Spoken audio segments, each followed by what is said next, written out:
Sunlight doesn't care about HOA regulations.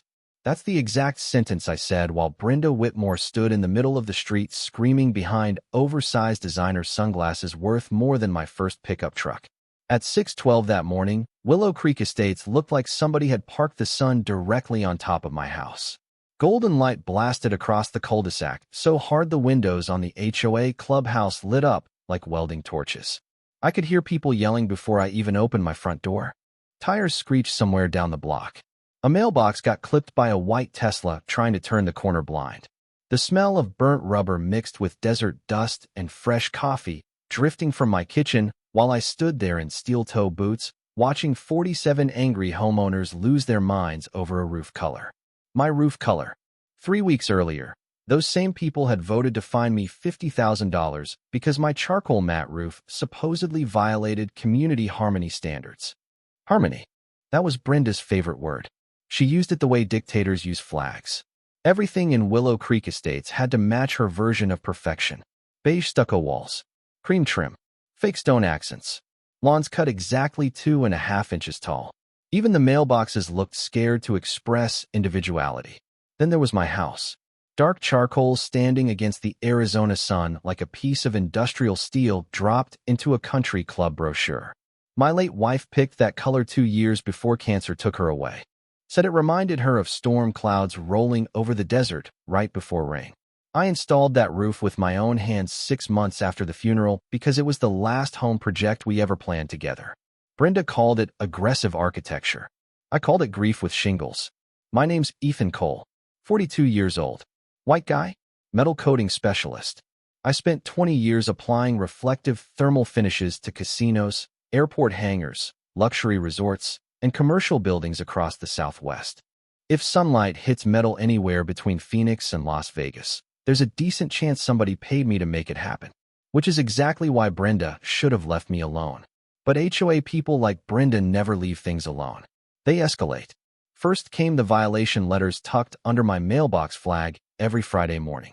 Then came the drone photos hovering over my property line like tiny surveillance helicopters.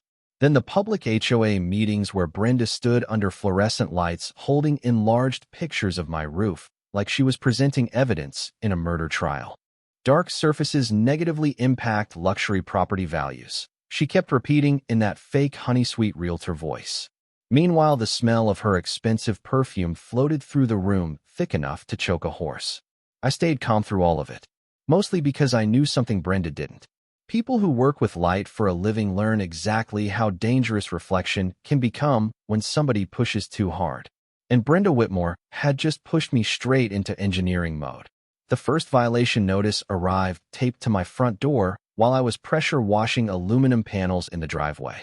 The paper curled slightly in the Arizona heat, bright red letters stamped across the top like I had committed some kind of federal offense. Unauthorized exterior modification. I remember laughing when I read it because the roof had already been approved by the city 6 months earlier. Fully permitted, fully inspected, fully paid for with every overtime job I had left in me after Lauren passed away. The smell of wet concrete and detergent hung in the air while water dripped off the driveway into little muddy streams, and I stood there staring at a $500 fine over a color sample. Brenda Whitmore appeared less than 10 minutes later rolling up in her white golf cart like a suburban sheriff. The woman always dressed like she was headed to a luxury brunch nobody invited the rest of us to. Cream blouse, gold bracelets, giant sunglasses covering half her face. She smiled at me with that same fake warmth funeral directors use before discussing payment plans. Ethan, she said, stretching my name like she was trying to soften bad news. We have received multiple complaints about the visual heaviness of your roof. Visual heaviness. I had spent 20 years coating steel structures exposed to 120-degree desert heat, and this woman was talking to me like roofing materials had emotional energy. I wiped my hands on a rag already stained black with sealant and looked at her golf cart reflecting sunlight like a mirror ball. It is charcoal gray, I told her, not radioactive waste. Her smile tightened. This is a luxury community. Residents expect brighter aesthetics. What she really meant was my house did not look expensive enough for her fantasy version of Willow Creek Estates. See, Brenda sold real estate before becoming HOA president. and she treated the entire neighborhood like one giant open house. Every flower bed was staging. Every driveway was marketing material. And my roof ruined her brochure. Over the next month, the fines multiplied like termites. $500 became $2,000, then $5,000, then $10,000. Every week, another envelope appeared in my mailbox smelling faintly of printer ink and cheap authority. They cited architectural disharmony, excessive thermal contrast, negative visual impact. I wish I was making those up. One afternoon, I caught a drone hovering 20 feet over my backyard while I was rebuilding an antique workbench Lauren and I bought at a flea market years ago. The sharp electric hum echoed against the stucco walls while sunlight bounced off the drone camera lens straight into my eyes. Brenda had hired a compliance company to photograph my property twice a day. That was the moment I realized this was not about shingles anymore. This was personal. The neighborhood started treating me differently after the HOA meetings. Conversations stopped when I walked by. Neighbors who used to wave suddenly found their phones fascinating. Brenda controlled the social media group too, posting edited pictures of my house next to captions about preserving community elegance. The comments got ugly fast. One person called my home industrial looking. Another said it belonged in a mechanic yard instead of a luxury subdivision. Funny thing is, they were all standing under roofs manufactured in the same factory as mine. The only difference was color. And color, apparently, was worth $50,000 in Brenda Whitmore's kingdom.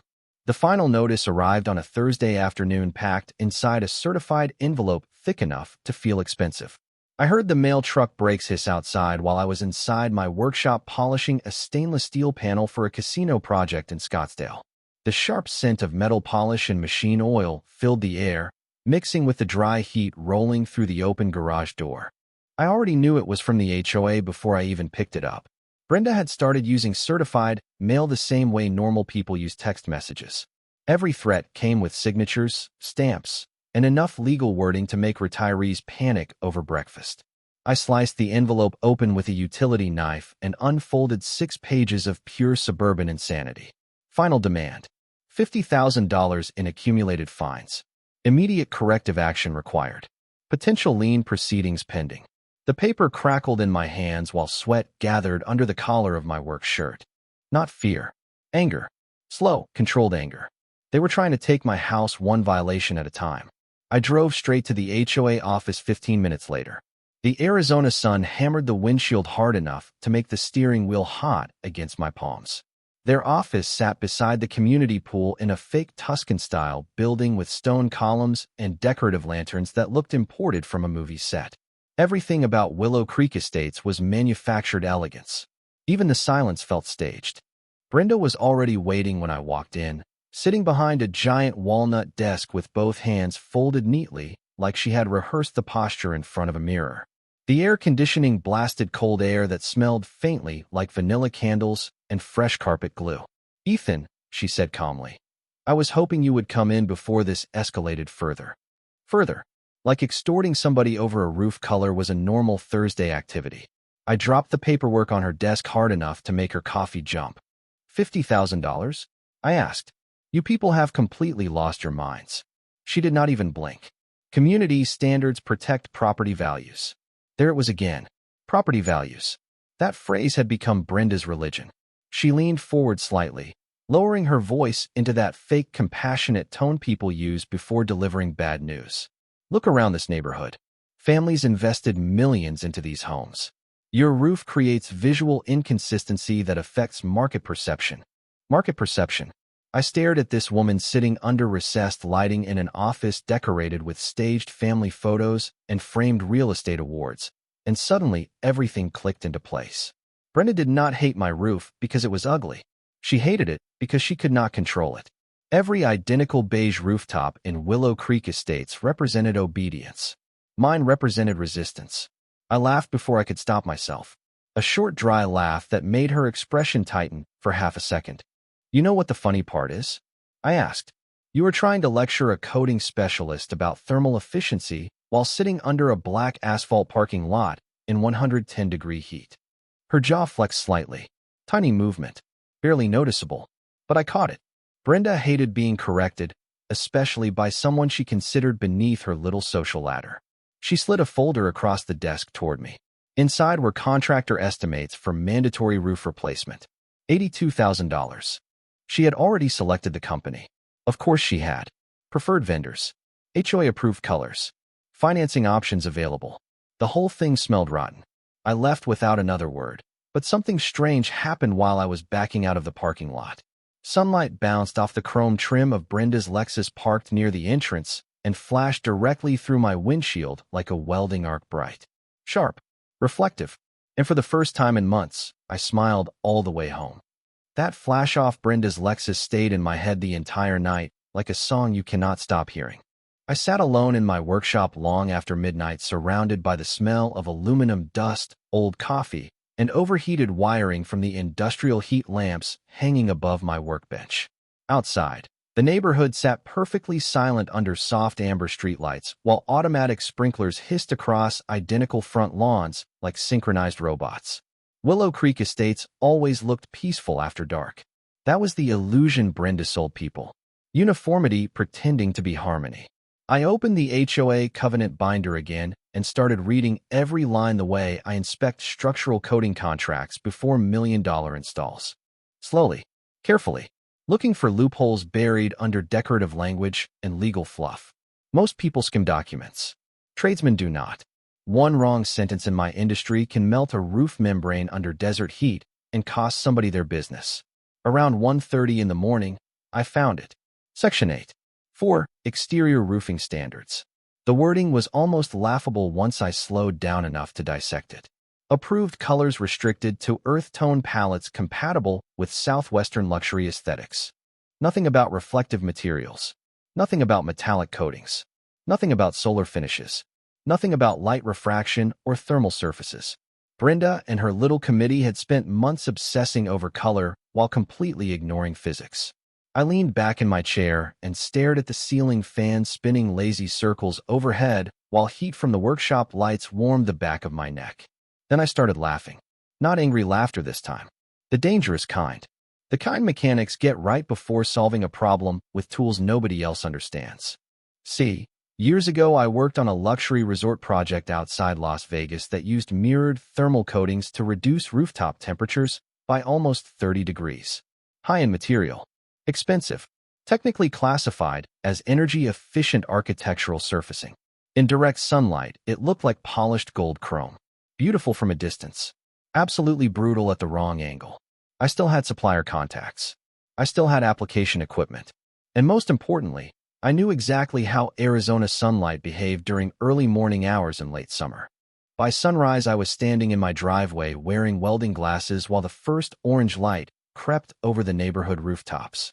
The air smelled like dry pavement already heating under the desert sun. Brenda's clubhouse sat directly southeast of my property line.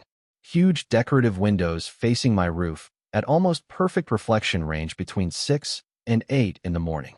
Her office too. I walked the angles twice just to be sure. Every instinct in my body told me this idea was reckless. But then I remembered the stack of violation notices sitting on my kitchen counter like collection letters from a cult. $50,000 because a grieving widower chose the wrong shade of shingles. Around 9 o'clock that morning, another HOA inspector showed up carrying a tablet and laser measuring tool like he was surveying a crime scene. The guy looked uncomfortable even knocking on my door. Sweat stains under the arms of his polo shirt. Clipboard trembling slightly in his hand. Just routine documentation, he muttered while taking roof photos from the sidewalk. I noticed something interesting, though. He kept avoiding eye contact. Most people in the neighborhood did now. Nobody wanted conflict with Brenda. She ruled this subdivision through paperwork and social pressure the same way old kings ruled through taxes and fear. But fear only works until somebody stops respecting the throne. That afternoon, I made 3 phone calls. One to a coating supplier in Nevada, one to a crane rental company in Phoenix, and one to an old fabrication buddy named Rick who owed me a favor after I saved a casino project from failing inspection back in 2019. Rick listened quietly while I explained the plan, then let out a long whistle through the phone. "Ethan," he said carefully, "that is either the dumbest idea you have ever had or the funniest thing I have heard in years." I looked across the street at Brenda's oversized windows glowing under the afternoon sun and smiled. Probably both. The crane arrived at 2:17 in the morning without logos, without flashing lights, and without questions. Just the low diesel rumble of heavy equipment crawling slowly through sleeping streets lined with identical luxury homes and perfectly trimmed hedges. I stood in my driveway holding a thermos of stale black coffee while warm desert wind carried the smell of hydraulic fluid and dust through the neighborhood. Rick stepped out of the truck wearing work boots and a faded welding cap, took one look at my roof, and started grinning like a man about to help bury a body without technically breaking any laws. "You are really doing this," he muttered. "Brenda wanted harmony," I said. "I am about to give her reflection." We started before 3.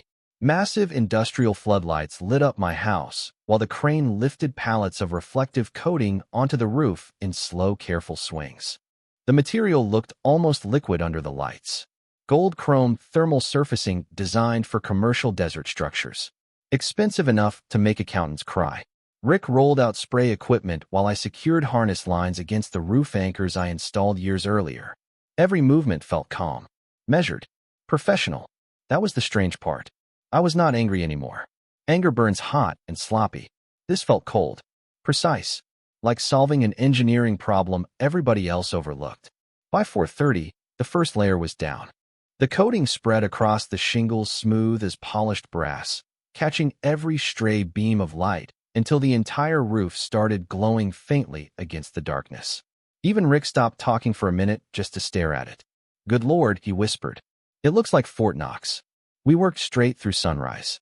The eastern sky shifted from deep purple to pale orange while the neighborhood slowly woke around us. Sprinkler systems clicked on one by one. Garage doors groaned open. Somewhere down the block, a dog barked at the crane like it understood something terrible was happening to property values. Then the sun cleared the horizon. Instantly, the roof ignited. There is no other word for it. Light exploded across the street in a hard golden wave that bounced off windows, car mirrors, and stucco walls. The reflection hit Brenda's clubhouse first. Huge panes of decorative glass flashed white-hot, like camera bulbs. Then the second angle kicked in exactly the way I calculated. Her office windows lit up so bright I could barely look directly at them even through tinted welding lenses. Half the neighborhood came outside within minutes. People stood in bathrobes, shielding their eyes with coffee mugs and newspapers while confused Teslas crawled through the cul-de-sac, reflecting gold across every polished surface. Somebody near the mailboxes shouted, "What the hell is that?" Then Brenda appeared. Of course she did. She stormed out of the clubhouse parking lot in silk exercise clothes and giant sunglasses, her golf cart jerking sideways as sunlight blasted across the windshield. Even from 50 yards away, I could hear her heels smacking pavement while she marched toward my driveway. The smell of overheated asphalt and fresh metallic coating shimmered in the already rising heat around us. "Ethan," she yelled before she even reached the curb. "What have you done?" I took a slow sip of coffee while sunlight reflected off my roof hard enough to paint the entire street gold. "Energy-efficient architectural surfacing," I answered calmly. "Completely compliant with Section 8. 4. Her mouth opened slightly, just enough for panic to slip through the cracks in her perfect composure. Behind her, sunlight bounced straight into the clubhouse lobby, and suddenly people inside started stumbling around, closing blinds and dragging chairs away from the windows. One woman walked directly into a ficus tree, trying to shield her eyes. Rick nearly fell off the ladder laughing. Brenda spun around, staring at the chaos unfolding behind her. And for the first time since this nightmare started, the queen of Willow Creek Estates looked completely powerless. By 8 o'clock, the entire neighborhood looked like somebody had aimed a giant spotlight at Willow Creek Estates and forgotten how to turn it off. Sunlight ricocheted off my roof in hard, shimmering waves that rolled across stucco walls, windshields, and clubhouse windows with surgical precision. The smell of hot pavement and overheated air conditioners drifted through the cul-de-sac, while blinds slammed shut up and down the street, like people preparing for a hurricane. Brenda spent the entire morning in full meltdown mode. She marched from house to house, clutching a clipboard against her chest, yelling into her phone while sweat darkened the collar of her cream-colored blouse. Every few minutes, she would glare back at my house like the roof itself had personally insulted her family lineage. I stayed in my driveway most of the morning, pretending to organize tools while secretly enjoying the greatest free entertainment Arizona had offered me in years. Around 9:30, two HOA board members showed up carrying folders thick enough to stop bullets. One was Dennis Harper, retired dentist, permanently sunburned, the kind of guy who looked nervous even ordering lunch. The other was Elaine Porter, a real estate investor who treated every conversation like a hostage negotiation. Both of them kept squinting at my roof like they were staring directly into heaven's waiting room. Dennis cleared his throat awkwardly. "Ethan," he began carefully, "we have received several urgent community complaints regarding excessive reflective conditions." Reflective conditions. These people could turn sunlight into legal terminology. I leaned against my toolbox and nodded toward the covenant binder sitting open on my workbench. Section 8.4, I said calmly. Fully compliant earth tone metallic thermal surfacing. Elaine's jaw tightened instantly. "You manipulated the intent of the rules." "No," I answered. "I followed them exactly." That was the part driving Brenda insane. I had not broken anything. No unauthorized structures. No illegal materials. No prohibited colors. The roof was technically bronze gold under architectural classification standards. Expensive luxury resorts across Arizona used similar finishes for thermal efficiency and energy reduction. Brenda built her little empire on selective enforcement and intimidation. But intimidation only works when the other person still fears consequences. By lunchtime, the neighborhood Facebook group had completely exploded. Somebody posted drone footage of the roof reflecting sunlight across the clubhouse parking lot like a giant gold mirror. Another homeowner uploaded a video wearing ski goggles just to walk their dog past my driveway. The comments section turned into total chaos. Half the residents demanded emergency HOA action, while the other half openly mocked Brenda for causing the situation in the first place. One comment got shared hundreds of times before Brenda deleted it. Maybe if they stopped finding widowers over paint colors, the sun would not be attacking the community.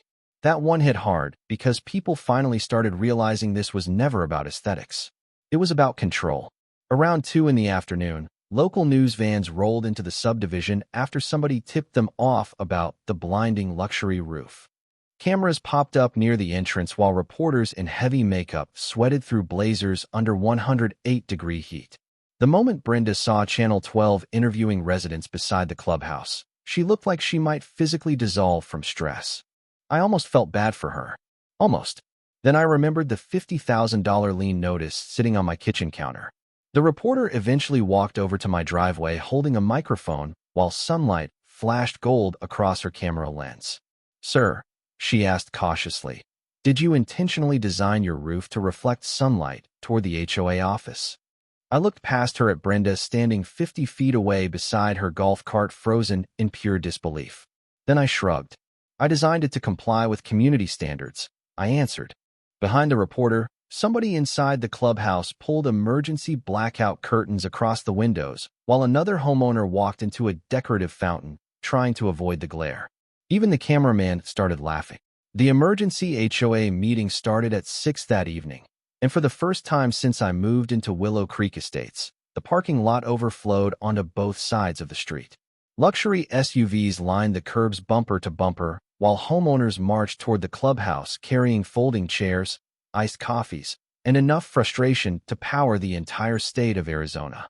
The sunset hit my roof at exactly the right angle as people arrived, turning the entire top half of my house into molten gold against the darkening sky. Phones came out immediately. Everybody was filming now. Teenagers on bicycles stopped in the middle of the road just to stare. Somebody down the block actually applauded when Brenda stormed past them, clutching a stack of legal papers against her chest like she was carrying state secrets. Inside the clubhouse, the air smelled like overheated electronics, expensive perfume, and pure panic. The blackout curtains they installed earlier that afternoon hung crooked across the front windows, but sunlight still leaked through tiny gaps bright enough to stripe the walls gold. I took a seat near the back, wearing the same gray work shirt I had been wearing all day, while Brenda stood at the front beside a projector screen, visibly unraveling in real time. Her hair was slightly frizzy from stress. Her makeup looked rushed. For the first time since this nightmare started, she did not look polished. She looked tired. Angry people filled the room shoulder to shoulder. Some blamed me. Others blamed Brenda. Mostly they just wanted somebody to fix the situation before tomorrow morning, turn the neighborhood into a solar experiment again. Brenda cleared her throat and tapped the microphone twice. The sharp squeal echoed through the clubhouse speakers hard enough to make people flinch. Due to severe community disruption, she announced, the board is pursuing immediate legal remedies against Mr. Cole for creating hazardous reflective conditions. Hazardous reflective conditions. There it was again. Their new favorite phrase. I almost laughed. Then Dennis Harper slowly raised his hand from the front row. Technically, he said carefully while adjusting his glasses, our legal counsel reviewed Section 8 for this afternoon. The room went silent fast enough to hear the air conditioning hum overhead. Dennis swallowed hard before continuing. There is no explicit restriction on reflective thermal roofing surfaces. Brenda turned toward him so sharply her bracelet smacked the podium microphone. Dennis, she hissed quietly, forgetting the microphone amplified every syllable across the room. A few people snorted, trying not to laugh. Elaine Porter jumped in next, flipping through paperwork with shaky hands. The roof complies with approved earth tone categories under commercial architectural coding standards. Somebody near the back muttered, "You find the guy 50 grand for something legal?" That one sentence changed the entire room. You could feel it happen. Homeowners started looking at each other differently. Not annoyed at me anymore. Suspicious of Brenda. Questions started flying from every direction at once. How many fines were invalid? What other rules are made up? Are we all getting targeted over personal preferences? Brenda tried regaining control, but panic makes people sloppy. Her voice kept climbing higher every time somebody challenged her. Sweat shimmered along her forehead under the fluorescent lights while angry residents waved violation letters in the air, demanding explanations. Then one older man stood up holding a printed copy of the Facebook comments Brenda deleted earlier that day. Did you really find this man over his dead wife's roof choice? The room went dead quiet. Even Brenda froze. I had never told anybody in the neighborhood why I chose that color. But somehow people found out. Maybe through the news interview. Maybe through gossip. Did not matter anymore. The silence stretched long enough to hear sprinklers clicking outside in the warm evening air. Brenda opened her mouth twice before any words came out. That is not relevant to community standards, she finally snapped. And that was the exact moment she lost the room. The next morning felt different before I even opened my eyes. The neighborhood sounded restless. Car doors slamming earlier than usual. Voices outside. Somebody revving an engine too aggressively at 7 in the morning. I stepped onto my front porch with a mug of black coffee just as sunlight rolled over the rooftops again, and the entire subdivision instantly turned gold. But this time people were ready for it. Half the street wore sunglasses before breakfast. Somebody across the cul-de-sac had taped cardboard over their dining room windows overnight. The smell of fresh plywood and duct tape mixed with desert heat drifting through the air, while my roof blasted reflected sunlight straight across the clubhouse parking lot like a giant polished mirror hanging in the sky. Brenda was already outside pacing beside the HOA office before 8 o'clock, phone pressed against her ear so tightly her knuckles looked white against the device. 2 black SUVs sat parked near the entrance with attorneys stepping out carrying leather briefcases and expressions usually reserved for hostage negotiations. News crews came back too. Bigger this time. Satellite vans. Reporters with makeup melting under the Arizona sun while drones hovered overhead filming the roof. Everybody online had started calling the revenge house. Apparently one of the videos from yesterday pulled almost 3 million views overnight. Teenagers were posting edits with dramatic music, while strangers online sold t-shirts with golden rooftops printed across the front. Willow Creek Estates had accidentally become internet famous because Brenda Whitmore could not tolerate a charcoal roof. Around 10 o'clock, the HOA attorneys requested a private meeting inside the clubhouse conference room. The air conditioning inside felt freezing after standing outside under reflected sunlight all morning. I could smell burnt coffee, printer toner, and panic trapped inside that room before anybody even spoke. Brenda sat at the far end of the table looking exhausted.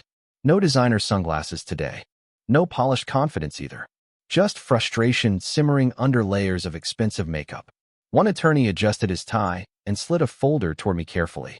"Mr. Cole," he began, "the board would like to discuss possible resolution options." Resolution options. Funny how quickly bullies rediscover diplomacy once the spotlight turns around on them. I open the folder slowly. Immediate withdrawal of all fines. Removal of lien proceedings. Full reimbursement for legal expenses related to enforcement actions. In exchange, they requested voluntary modification of the roof coating to reduce community disruption. Voluntary. Another interesting word. 3 weeks ago, they demanded obedience. Now they were asking permission. I leaned back in the chair while sunlight leaking through the blackout curtains painted thin gold stripes across the conference table. You know what the real problem is? I asked quietly.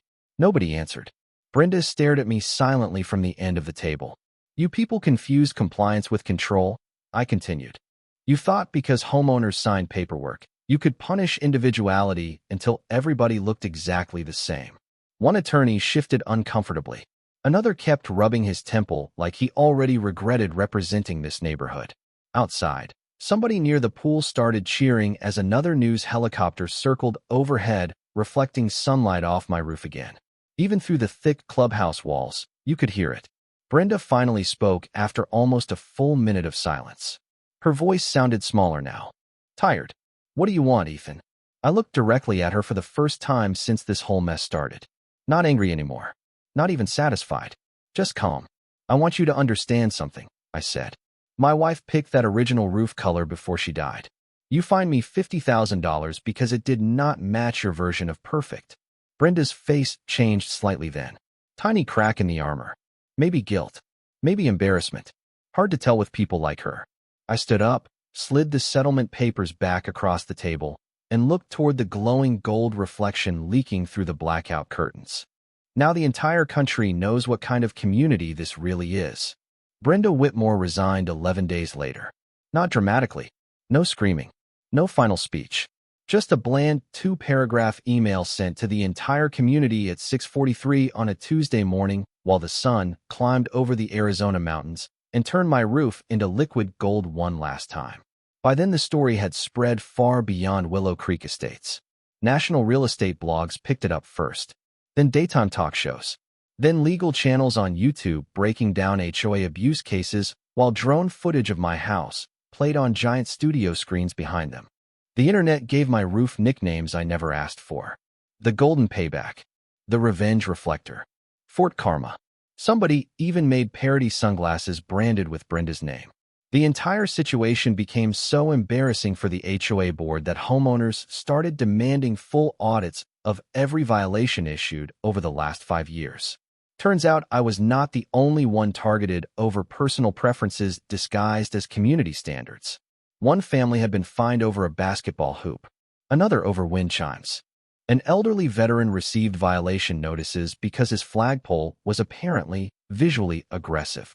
People who stayed quiet for years suddenly started talking all at once. Funny how fast fear disappears once somebody proves the bully can bleed. The settlement finalized quietly after that. All fines erased. Full reimbursement for every legal fee. Written apology from the board drafted so carefully by attorneys it barely sounded human. They also rewrote the entire roofing covenant with actual measurable standards instead of vague language about harmony and luxury aesthetics. Apparently, the neighborhood learned the hard way that giving too much power to subjective interpretation can accidentally create a giant mirrored roof visible from helicopters. As for the gold coating, I kept it exactly 30 days after the settlement became official. Long enough for the message to stick. Long enough for every homeowner in Willow Creek Estates to wake up each morning and remember how quickly control can turn into humiliation when somebody pushes the wrong person too far. Then one quiet Saturday morning, Rick came back with the crane. The air smelled like rain for the first time in months, while soft gray clouds drifted over the desert, cutting the sunlight down to something gentler. We spent the day applying a new satin bronze finish across the roof. Still elegant. Still reflective enough for thermal efficiency. But calmer now. Softer. The kind of color Lauren probably would have picked if she were still sitting beside me drinking coffee on the porch.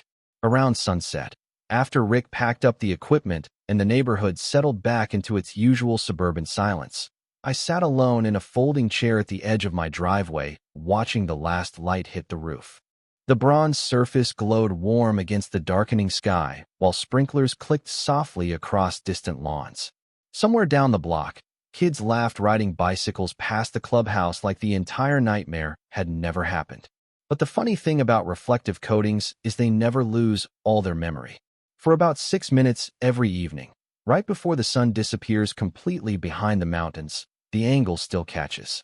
The bronze turns gold again. Not blinding, not harsh, just enough to remind people. I still see neighbors pause sometimes when it happens. Tiny glances toward my house before they continue walking. Quiet, careful, respectful now.